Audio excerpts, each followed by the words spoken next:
Hello दोस्तों, आप सभी का हमारे चैनल में स्वागत है। आज की इस वीडियो में 15 टॉप न्यूज़ को देखने वाले हैं, तो चलिए वीडियो की स्टार्ट करते हैं।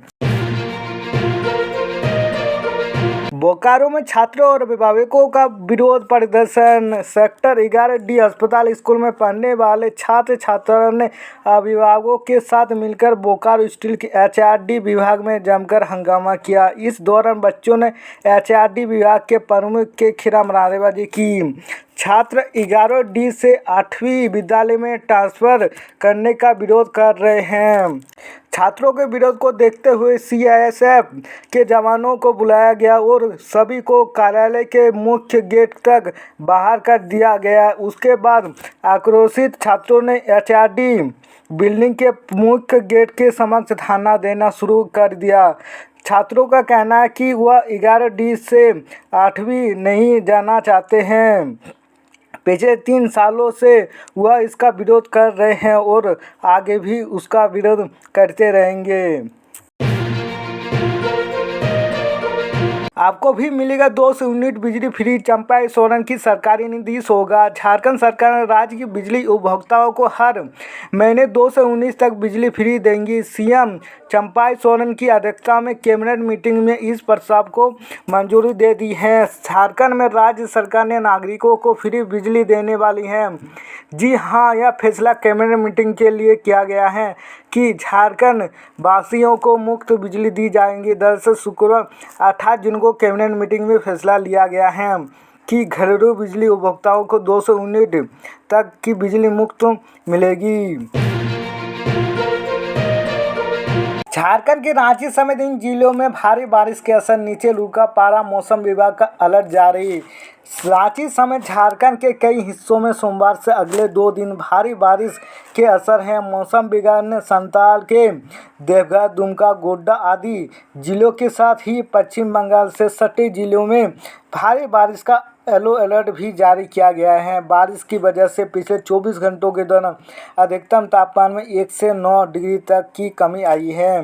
इस सीजन में सबसे अधिक बारिश हुआ है। इधर पिछले 24 घंटों के दौरान हजारीबाग, पलामू, गढ़वा, बोकारो, गुमला और राज्य के उत्तरी जिलों में अच्छी बारिश हुई है। सबसे अधिक हजारीबाग के विष्णुगढ़ में 118.3 मिमी बारिश हुई है। राज्य में पिछले 24 घंटों के दौरान औसत 19.2 मिमी बारिश दर्ज की गई है। येलो अलर्ट जारी किया है। मौसम वैज्ञानिक अभिषेक आनंद ने बताया कि झारखंड में पिछले 24 घंटों के दौरान अच्छी बारिश हुई है। रांची के शहरी क्षेत्रों को छोड़कर अन्य हिस्सों में भी बारिश हुई है। अगले 24 घंटों के दौरान भी पूरे राज्य में बारिश होने का अनुमान व्यक्त किया गया है, जबकि संथाल परगना के देवघर, दुमका और अन्य जिलों के साथ पश्चिम बंगाल से सटे जिलों में अगले 2 दिनों के दौरान कहीं कहीं भारी बारिश होने को येलो अलर्ट जारी किया गया है। बोकारो में कार और ट्रैक्टर में जोरदार टक्कर हुआ है। बोकारो के पोटरबार प्रखंड के नेशनल हाईवे पर होबरा गांव के पास कार और ट्रैक्टर में जोरदार टक्कर हो गई है। टक्कर इतनी जोरदार थी कि ट्रैक्टर के इंजन के परखंचे उड़ गई हैं। इस हादसे में दोनों गाड़ियों के ड्राइवर को गंभीर चोट आई है।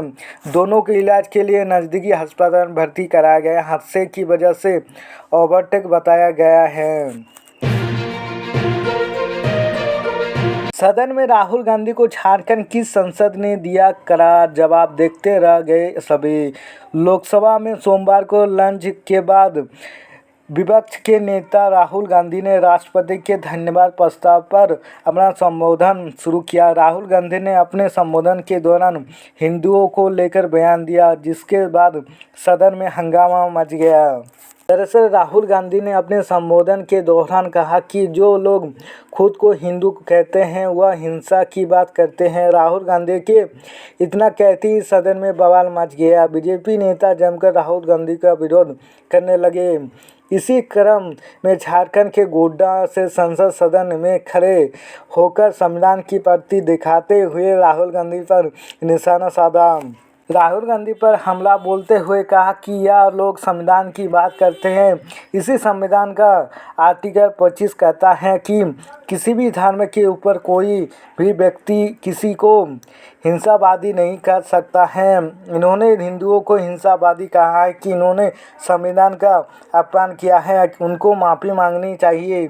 यह संविधान से ऊपर नहीं है। मैं राहुल गांधी और कांग्रेस से पूछना चाहता हूं कि वह लोग संविधान से ऊपर हैं। हेमंत सोरेन के नेतृत्व में चलेगी चंपाई सरकार, पूरे सीएम बोले अब नहीं लगता है डर। हूल दिवस के अवसर पर आज साहिबगंज के भोगनाडीह में झारखंड सरकार द्वारा कार्यक्रम का आयोजन किया गया था। स्वास्थ्य विभाग में 5 से 10 पदों पर होगी क्षेत्रीय कार्यकर्ताओं की नियुक्ति 31 अगस्त तक। बेरोजगारी के लिए खुशखबरी, झारखंड क्षेत्र कार्यकर्ता प्रतियोगिता परीक्षा 2024 के माध्यम से 5 से 10 पदों पर नियुक्ति की जाएगी। यह नियुक्ति स्वास्थ्य विभाग में रिक्त पदों पर होगी। इसके लिए 1 अगस्त से ऑनलाइन आवेदन आमंत्रित किया गया है। जेएसएससी की ओर से जारी विज्ञापन के अनुसार इच्छुक अभ्यर्थी 31 अगस्त तक ऑनलाइन आवेदन कर सकेंगे। घाटशिला विधानसभा सीट पर कांग्रेस को हराकर झामुमो ने गड़ा झंडा, भाजपा को हराकर जीते रामदास सोरेन। झारखंड में विधानसभा चुनाव को लेकर सरगर्मी तेज हो गई है। इंडिया और एनडीए गठबंधन सियासी विरासत पर गोटियां चलाने लगे हैं। भाजपा ने 2 दिग्गज केंद्रीय मंत्री शिवराज सिंह चौहान और असम के मुख्यमंत्री हेमंत बिस्वा शर्मा को प्रभारी बनाकर झारखंड भेज दिया है। वहीं इंडिया कैंप में बैठकों का दौर चल रहा है। पूर्व सीएम हेमंत सोरेन ने साधा बीजेपी पर निशाना, कहा शांति ताकतों के खिलाफ करेंगे विरोध। झारखंड के पूर्व मुख्यमंत्री हेमंत सोरेन ने रविवार को लगातार दूसरे दिन भाजपा पर निशाना साधा और शांति ताकतों के खिलाफ विरोध का ऐलान किया। सोरेन ने केंद्र में भाजपा के नेतृत्व वाली एनडीए सरकार पर निशाना साधते हुए एक रैली में कहा कि मैं अपनी रिहाई के बाद पहली बार अपने घर से बाहर निकला हूं और हूल दिवस पर आपको संबोधित कर रहा हूं। सीएम चंपाई सोरेन ने 165 योजनाओं का किया शिलान्यास, बोले राज्य के मूल निवासियों को खनिज संसाधनों से नहीं मिल रहा लाभ। झारखंड के सीएम चंपाई सोरेन ने कहा कि झारखंड में अकूत खनिज संपदा से अमीर होने के बाद भी यहाँ के भूमिपुत्र गरीब हैं। यहाँ की खनिज संपदा से दिल्ली, गुजरात और महाराष्ट्र अमीर हो गया है। झारखंड हाईकोर्ट से राजेश राय की जमानत अर्जी खारिज। झारखंड हाईकोर्ट में जेसायर होम रोड की 1 एकड़ जमीन की अवैध तरीके से खरीद बिक्री से जुड़े मामले में राजेश राय की जमानत याचिका पर सोमवार को सुनवाई हुई है। झारखंड के पूर्व सीएम हेमंत सोरेन ने जेल से बाहर आते ही विधानसभा चुनाव का बिगुल फूंक दिया है। वह जब से जमानत पर जेल से बाहर आए हैं लगातार बीजेपी पर हमलावर हैं। उन्होंने झारखंड में एक बार फिर से जेएमएम की सरकार बनने का दावा किया है। उन्होंने इसके लिए अभी से अपनी पार्टी को काम लग जाने की अपील की है। उन्होंने कहा कि इस बार झारखंड मुक्ति मोर्चा की सरकार और बड़ी बहुमत के साथ बनने जा रही है और इस हालत को बनाने वाले भी बीजेपी हैं। सोरेन के बयान पर बीजेपी ने पलटवार करते हुए कहा कि सिर्फ कहने से कोई झारखंडी नहीं होता है। झारखंड के गिरिडीह से यहाँ तेज बारिश की वजह से नदी में अचानक बढ़े जलस्तर और तेज धार को एक निर्माणाधीन पुल झेल नहीं पाया है और वह गिर गया। पुल का एक पिलर भी चूक गया और हादसा गिरिडीह के भेलुआ घाटी में हुआ। बताया जा रहा है कि इस पुल को 5.5 करोड़ की लागत से तैयार किया जा रहा था।